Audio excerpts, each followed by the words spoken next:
Digital पाठशाला की ये मैथमेटिक्स क्लास सेकेंड है। ये न्यू ईयर की फर्स्ट मैथमेटिक्स क्लास है। मैं डिस्कस करूंगा इसमें आप लोगों के साथ फ्रैक्शन। बहुत सारे स्टूडेंट्स ने डिमांड करा था कि फ्रैक्शन समझ में नहीं आता, तो अभी फ्रैक्शन डिस्कस करेंगे हम लोग। वेलकम टू डिजिटल पाठशाला विद उपेंद्र। जैसे कि हम लोग पहले फ्रैक्शन का यूज समझ लेते हैं। मेरा पहले ही कहना है कि आप कोई भी चीज करते हैं पहले आपको उसका यूज पता होना चाहिए। अब अगर आप देखेंगे तो फ्रैक्शन ये यूज हमारा आता है किसी भी चीज के पार्ट को डोनेट करने के लिए। जैसे आप देखिए फर्स्ट में सर्कल फर्स्ट है, उसमें फर्स्ट शो कर रहा है। इसमें सर्कल का हाफ है, 1.5 शो कर रहा है। इसमें सर्कल का 4 पार्ट है, फोर्थ में से 1 पार्ट यूज हो रहा है तो 1/4 है। इसी तरह से सर्कल के 4 पार्ट में 3 पार्ट यूज हो, 3/4 है। इस तरीके से आप लोग समझ सकते हैं कि फ्रैक्शन डोनेट करता है डिवाइड को। आप इसे इस तरह से देख के पता लगा सकते हैं। मैं और भी एग्जांपल आपके सामने रख देता हूँ। वो स्टूडेंट अभी जो इनिशियल मोड में है, वो स्टूडेंट जो फोर्थ से अबव है, फिफ्थ क्लास के इन बिटवीन आते हैं, उन्हीं क्लासेस में चालू हो जाता है फ्रैक्शन। आप लोग देख सकते हैं फ्रैक्शन में ये डोनेशन होती है। आप किसी चीज के पार्ट को मैथमेटिकली लिख सकते हैं, ये है फ्रैक्शन। अभी तक आपने देखा कि फ्रैक्शन कैसे मैथमेटिकली डोनेट करता है किसी पार्ट को, बट फ्रैक्शन के बहुत सारे नेमिंग्स होते हैं जो क्लास के अकॉर्डिंग आप लोगों को पता होता है। उसी में से एक है मिक्स फ्रैक्शन। मिक्स फ्रैक्शन कुछ यूनिक है, सिर्फ ये डिनोमिनेशन प्रोसेस है, आप इसे देख सकते हैं, बट मैथमेटिकली करने के लिए नॉर्मल फ्रैक्शन का ही यूज होता है। बट मिक्स फ्रैक्शन अगर आ जाता है तो उसे नॉर्मल में कैसे कन्वर्ट करें, और नॉर्मल फ्रैक्शन को मिक्स फ्रैक्शन का एक बार कन्वर्ट करने के लिए आता है, उसे आप कैसे कर सकते हैं। नॉर्मली मेथड 1 में आप लोग देख सकते हैं 13/5 है इक्वल टू, हमने इसको नॉर्मल फ्रैक्शन में कन्वर्ट करने, मिक्स फ्रैक्शन में कन्वर्ट करने के लिए 5/5 किया, बिकॉज 5/5 इज इक्वल टू 1 होता है। ये उसके बाद जो एंड पॉइंट पार्ट बचता है 3/5, उसको हम दोबारा से करते हैं तो फिर 1 और 1 2, 3/5। ये एक मेथड है। छोटे नंबर्स के लिए मेथड सिंपल होता है। अगर छोटे छोटे नंबर्स हैं तो आप और नॉर्मली इसको मिक्स फ्रैक्शन में इस प्रोसेस से कर सकते हैं। लेकिन मेथड 2 आप किसी भी टाइप का फ्रैक्शन हो, आपको उसको मिक्स फ्रैक्शन में कन्वर्ट कर सकते हैं। जैसे आप कन्वर्ट करते हैं वैसे आप उसे रिवर्ट भी ला सकते हैं नॉर्मल फ्रैक्शन में। तो कन्वर्ट करने का तरीका है, डिनोमिनेटर न्यूमिनेटर को डिवाइड करेगा, जो आंसर आएगा वो फ्रंट साइड में चला जाएगा, और जो रिमाइंडर होगा वो उसका न्यूमिनेटर बन जाएगा, और डिनोमिनेटर सेम का सेम एज इट इज लिखते हैं। और फिर दोबारा अगर हमें उसे कन्वर्ट करना हो तो जो फ्रंट साइड है उसको डिनोमिनेटर से मल्टीप्लाई करते हैं और फिर न्यूमिनेटर से ऐड करते हैं। ऐड करके उसको ऊपर लिख देते हैं, डिनोमिनेटर एड स्टिल रहता है। इससे हो जाता है वो रिवर्ट भी चला जाता है। इस तरह से आप लोगों ने मिक्स फ्रिक्शन बनाना और मिक्स फ्रिक्शन को नॉर्मल फ्रिक्शन बनाना सीख लिया है। बाकी आप मैथमेटिकली इतनी पढ़ते हैं तो आपको स्क्रीन पे देख के पता लग जाएगा ये। नेक्स्ट में आते हैं, हम किसी भी टाइप का फ्रिक्शन हो उसे हमने सिंपलीफाई जरूर करना होता है। उस फ्रिक्शन को तब तक कैंसिल करना होता है जब तक वो कैंसिलेशन हो सके। जैसा कि आप लोगों को पता है कैंसिलेशन करते समय सिंगल नंबर से दोनों ही न्यूमिनेटर और डिनोमिनेटर को डिवाइड करना होता है। एग्जाम्पल के तौर पर 45/9 है, मैंने इसे 3 से डिवाइड करा तो 3 में 15 आ गया, और फिर 3 से डिवाइड करा 9 को तो 3 आ गया। आगे आंसर बिकम इन 15/3। फिर दोबारा हम उसे 3 से डिवाइड करते हैं, आंसर फिर 5 आ जाता है, और फिर 3 1 जा 3 आ जाता है। इस तरह से 5/1 आंसर हो जाता है। कैंसिलेशन बहुत जरूरी है किसी भी टाइप की फ्रिक्शन, अगर वो लिखा हुआ है तो उसे सिंपलीफाई जरूर कर ले। कोई भी क्वेश्चन करने से पहले आप लोग इसे सिंपलीफाई कर लेते हैं तो क्वेश्चन आसान हो जाते हैं। अगले स्टेप में चलते हैं, फ्रिक्शन का एडिशन। फ्रिक्शन के एडिशन में कई टाइप्स होते हैं। तो एक टाइप तो सिंपल टाइप है जो शुरू में छोटे बच्चों को दिया जाता है, उसमें डिनोमिनेटर सेम होता है। अगर डिनोमिनेटर सेम है तो डिनोमिनेटर एज इट इज लिख लेते हैं और उसके न्यूमिनेटर्स को ऐड करके लिख लेते हैं। बट ये तभी होगा जब डिनोमिनेटर सेम हो। अगर डिनोमिनेटर सेम नहीं होता तो उसके अगले दो टाइप्स बनती हैं, आप अगली स्लाइड में देखिए।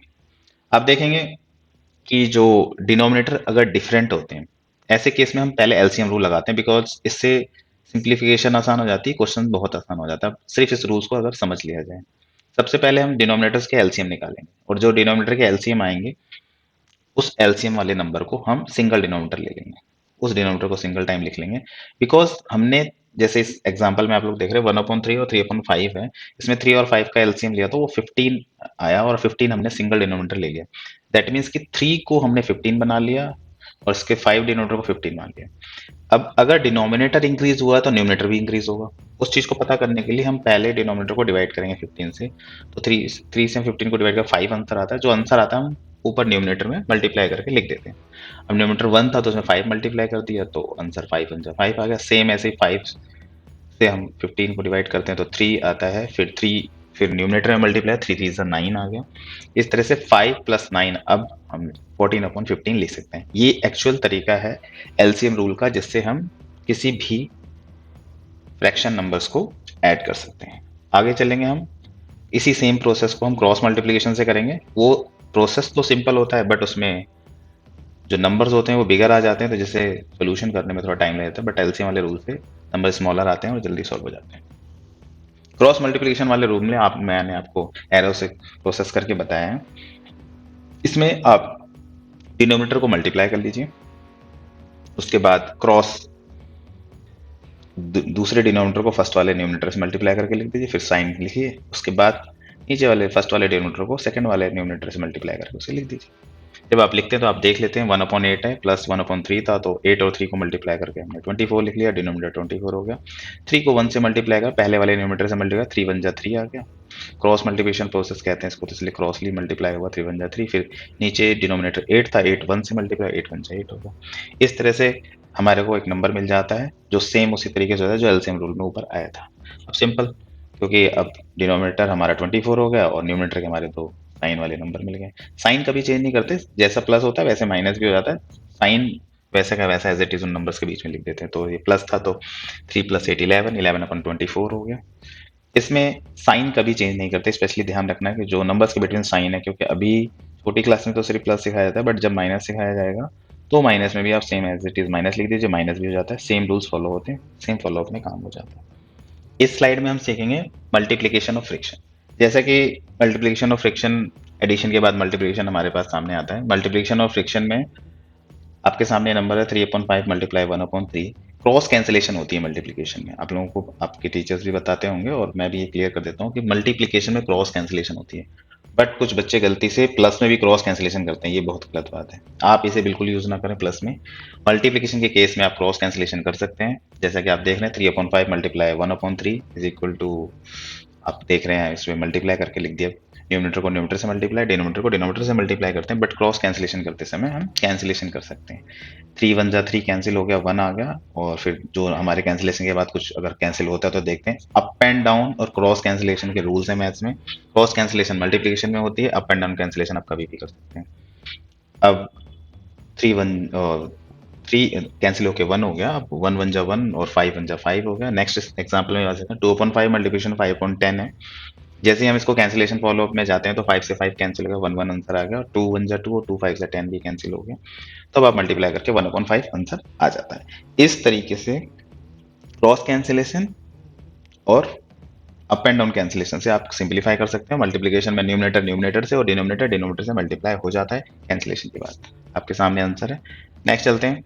अब जब हमने मल्टीप्लिकेशन सीख लिया तो डिवाइड भी सीख लेते हैं, बट डिवाइड मेरे को लगता है कि डिवाइड होता ही नहीं है, सिर्फ डिवाइड साइन होता है, और साइन सिर्फ नंबर्स को फ्लिप रोटेट कर देता है और उस अप एंड डाउन चेंज कर देता है और मल्टीप्लिकेशन का साइन ले लेता है। तो अगर सिंपल देखा जाए तो डिवाइड मल्टीप्लिकेशन में कन्वर्ट होकर होता है, सिर्फ हमारे राइट वाला नंबर, डिवाइड के राइट वाला नंबर इनवर्स हो जाता है, उल्टा हो जाता है। न्यूमिनेटर डिनोमिनेटर होता है, डिनोमिनेटर न्यूमिनेटर हो जाता है। तो इससे पहले मैंने डिस्कस कर ही लिया मल्टीप्लिकेशन कैसे होता है, आप लोग यहाँ पर देख ही सकते हैं। कभी भी डिवाइड आए आप अपने राइट वाले डिवाइडेड नंबर को इन्वर्स कर लें, उल्टा कर लें, और उसके बाद 3/4 लिखकर, जैसे कि क्वेश्चन में दिया है 2/5 डिवाइडेड 4/3, तो 4/3 को सिर्फ 3/4 करते ही हमने साइन चेंज कर दिया, डिवाइड कर दिया। इस तरीके से आगे का क्वेश्चन मल्टीप्लिकेशन में कन्वर्ट होगा, तो मैं इसे आगे कंटिन्यू नहीं करना चाहूंगा, बिकॉज मल्टीप्लिकेशन ऑलरेडी मैं ऊपर डिस्कस कर चुका हूँ, आप लोग मल्टीप्लिकेशन कर सकते हैं। Thanks for